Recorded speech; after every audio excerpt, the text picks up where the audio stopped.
Warning: the stories you are about to hear may contain sensitive topics such as physical, mental, or substance abuse, sexual content, violence, and gore. These stories are fiction and do not reflect any person or entity. Listener discretion is advised.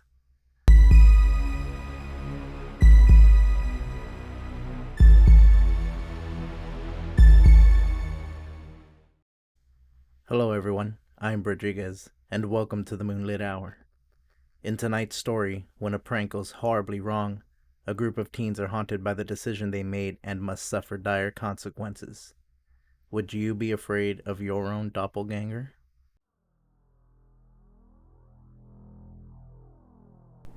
The phone rang on the computer desk as Mary did her at-home workout routine. She reached for the phone and saw Casey's name on the caller ID. "Hello?" she said in a shaky voice as she tried to catch her breath from the workout. "We need to get Derek and Max over to your place ASAP," Casey exclaimed, with a heightened state of panic in her voice. Mary knew something was wrong, but Casey wouldn't spill any information. "I'm on my way," Casey said, and quickly hung up the phone. Mary sent the urgent text to Derek and Max. Both quickly responded and were on their way. Upon everyone's arrival, Casey began her story. "I got a text from someone claiming to be Lisa," she stated with fear in her voice. "That's impossible," Derek replied. "Lisa is dead. We were all there when it happened. We hid her and Leslie very well." "Then why did I get this message?" Casey replied, raising her voice. "You're going to suffer for what you did." "Somebody must be trying to play a trick on you," Max chimed in. She hoped it was just a trick, but she knew it couldn't be. "Who?" Mary asked. "No one else was there." "I knew we weren't going to be able to run from this," Casey stated her concern, her voice trembling. "Look," Derek began. "It was an accident, a harmless prank. Who could have known that Leslie didn't have her inhaler and would have an asthma attack? We were just trying to scare her a little." Casey began to feel anger overcome her fear. "Yeah, but look at what we did to her sister." "We couldn't let Lisa tell anyone, Case," Mary tried, a calming voice to ease the tension. "None of us wanted this to happen, but it did. We buried our secret where no one could find them." "It's been 8 months now," Max said, as she put her arm around Casey to comfort her. "No one will find out. They have no leads. No one even knows we were out there. This person might just be trying to catch you in a lie. You gotta keep your story intact." Casey wasn't having any of the explanations. She turned away and went into the bathroom attached to Mary's room. "Do you think she'll cave in and say something?" Derek voiced his concern. "No, she won't," Mary answered. "She's gotta get her mind straight." "We gotta find out who sent that text," Max said. Her words lingered in the air for everyone to ponder over. Casey went to the sink and turned on the water. As she splashed her face, she thought back to that night. Lisa and Leslie weren't just sisters. They were identical twins. They had a bond that couldn't be broken, and that night was no different. They joined each other in death as quickly as they were born apart. It was supposed to be a night of Halloween fun and adventure. The abandoned hospital was perfect for exploring. Derek, Max, and Leslie went one way, and Casey, Mary, and Lisa went the other. After a bit of exploring, Derek, Max, and Leslie found themselves in the morgue. The drawers where they kept the bodies were empty. Derek dared Leslie to go in one. Leslie was hesitant, but she had a crush on Derek at the time and wanted to make an impression. This was before him and Max started dating. She climbed in, and the drawer slid in. Derek decided it would be a fun idea to lock her in the drawer for a bit. Him and Max began to laugh as Leslie cried out in fear. Derek and Max left the room and after a few minutes found the others roaming around. Leslie and Lisa both had asthma. Twins share everything, it seems. Leslie tried to push her way out of the drawer, but she wasn't strong enough to bust down the lock. Her breathing began to become strained. She didn't have her inhaler and an attack was coming on. Anxiety began to fill her mind and her heart began to race.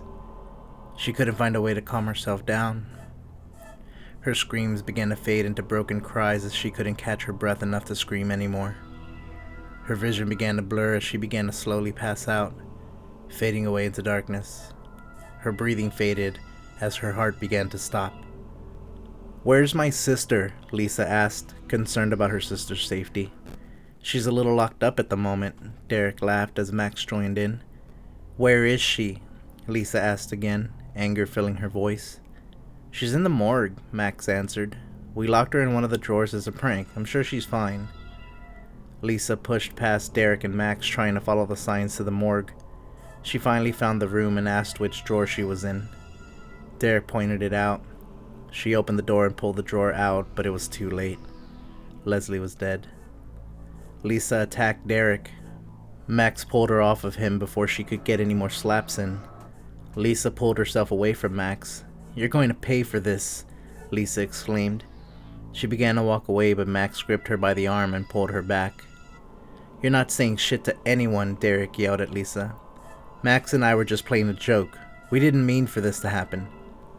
Lisa tried to get up and run, but Max was in the way, and they got into a scuffle as Max tried to hold her back. Mary and Casey were in shock at what was happening, and they began yelling to stop. Derek grabbed a broken piece of pipe from the floor and bashed Lisa in the face. Blood began to pour down her forehead as she fell and began to convulse.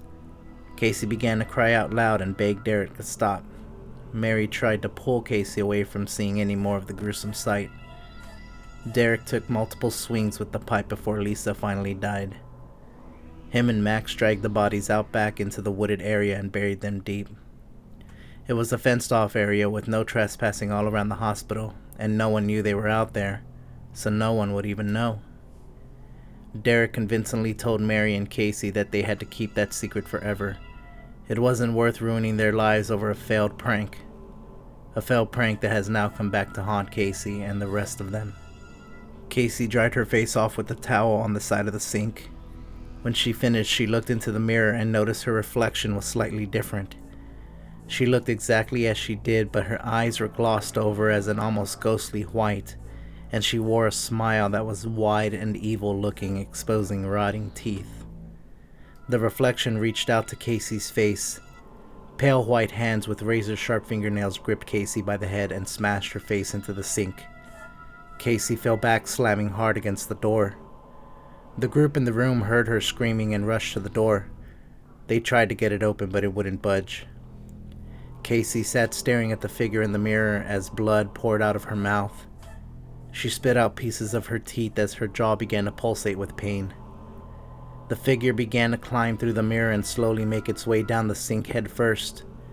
The clammy hands with sharp fingernails reached the floor. It began to slowly raise its head, revealing the gloss-white eyes and rotten, evil smile.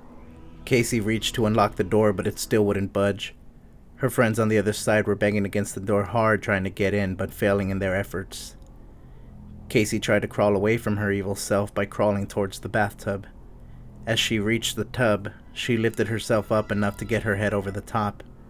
Her evil twin crawled swiftly to her, and once again gripped her by the head with one hand. The entity pulled her head back and got close to her face. Casey was now face to face with her evil demonic twin. The glossy white eyes and evil smile sent chills all over Casey's body. She closed her eyes, trying to scream through the throbs of pain in her mouth. Evil Casey slammed Casey's face into the side of the tub with a strong, deadly force. So strong that with one blow her mouth was ripped on one side and her jaw hung from her head in a swollen pulp. Her tongue wiggled around freely without proper support. The evil twin stood up and lifted Casey in the air as if she weighed no more than a feather. With one swift slam, Casey's body smashed into the side of the tub, her upper back broken in such a way that her head, shoulders, and arms were hanging inside the tub, and the rest of her curved outward. The group of friends finally smashed the door in. The sight of the bloody, mangled body of their friend sent them all into a state of shock. Lisa, dead and rotten, watched from the mirror as she stared down her next victim.